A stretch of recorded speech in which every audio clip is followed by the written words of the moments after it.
Well, hello, thank you for joining me today again on the Church History Trail.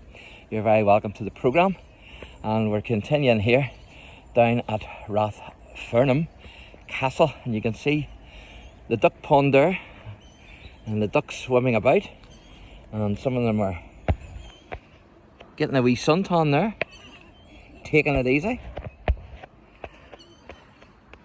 And then in the background you can see the castle itself.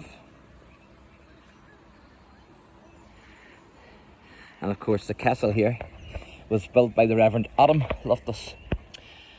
So a big connection here with the Loftus family. So certainly a great wee day out, and the sun is shining.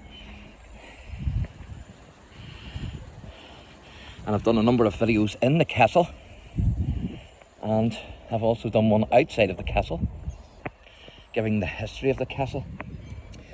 But in this video, I want to give the history of RATHFARNHAM Castle and its connection with the 1798 rebellion, because there is a connection here. Because during the 1790s, Ireland was gripped by a period of political crisis, culminating in the outbreak of the 1798 rebellion. Now, while the events of Wexford, of course, in 1798 are much better known today, the initial action actually focused on Dublin and its outlying areas such as RATHFARNHAM. Indeed, groups of armed rebels appeared in RATHFARNHAM on the very first night of the rebellion, which was Wednesday the 23rd of May, 1798. Now, the rebels were armed with pikes, and they were led by a young man named Edward Keogh, which is Keogh, and he was a local of the vicinity here. Now, they were unable to withstand the bravery and military skill of the government cavalry, who put the rebels to flight, killing and wounding many of the rebels, and also capturing and making a prisoner of Keogh, their leader, whom they brought to the town of RATHFARNHAM, wounded. So it's certainly beautiful here, isn't it? Lovely wee walks you can do here. So the Earl of Ely, Charles Tottenham Loftus, commanded a corps of human cavalry at the village of RATHFARNHAM, 3 miles from Dublin. The bodies of two of the rebel leaders, James Breen and James Keeley, were actually brought into the courtyard of the castle. So certainly a big connection here with the Loftus family, with RATHFARNHAM Castle and Village, and also the 1798 rebellion. You can see the wee stream there. And so the bodies were exhibited in public view in the courtyard. Now, Edward Keogh, the rebel leader that I just mentioned, he was also brought in here, desperately wounded.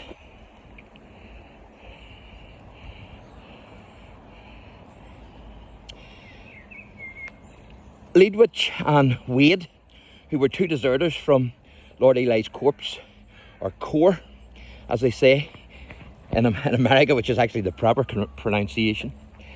They were hanged on the Queen's Bridge in Dublin on Saturday the 26th of May, 1798. And the Queen's Bridge is still there. It's now known as Mellows Bridge, and it's the oldest bridge in Dublin.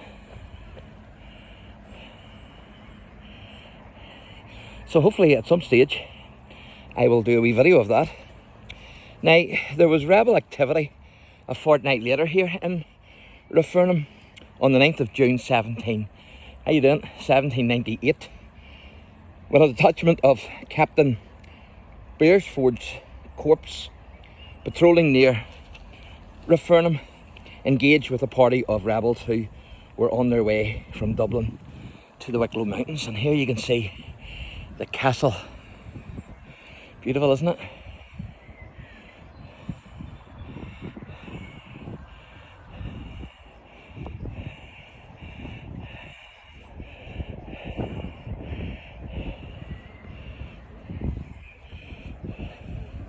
So that's where we started this wee video, over there. You can see the tree line there.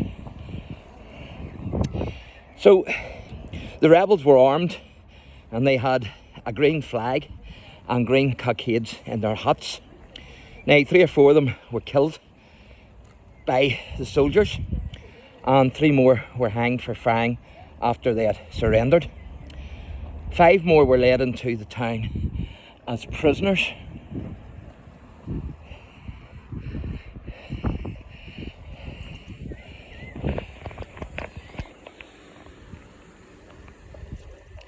Now, local tradition says that it was on or near the site of Chilham House in the village of RATHFARNHAM that they were actually hanged.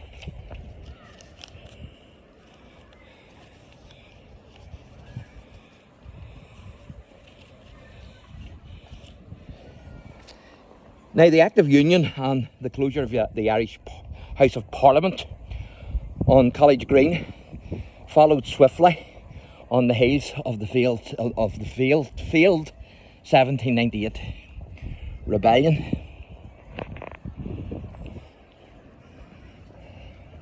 And members of the House of Parliament were paid off to vote the Act through, and the Earl of Ely, Charles Adam Tottenham Loftus, profited handsomely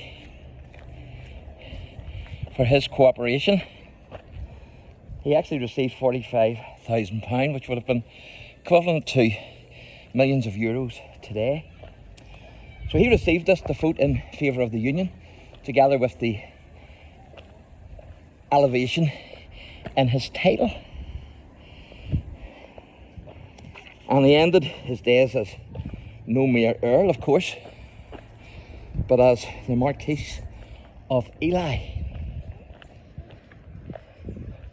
So the Acts of Unions creating the Kingdom of Great Britain and also the Kingdom of Ireland to create the United Kingdom of Great Britain and Ireland came into force between the 31st of December 1800 and also the 1st of January 1801. So in between those 2 dates. How you doing?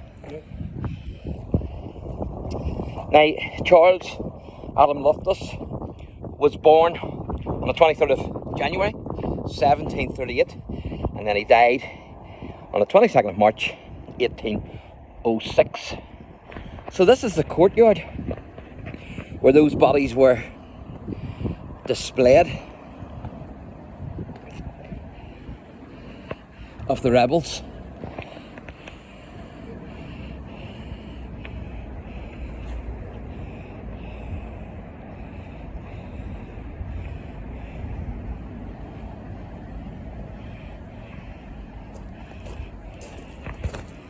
And of course, Keogh, the rebel leader, one of the rebel leaders, was taken here as well, wounded. So there you go, that's a connection with RATHFARNHAM and the 1798 rebellion. So thanks for watching, and God bless.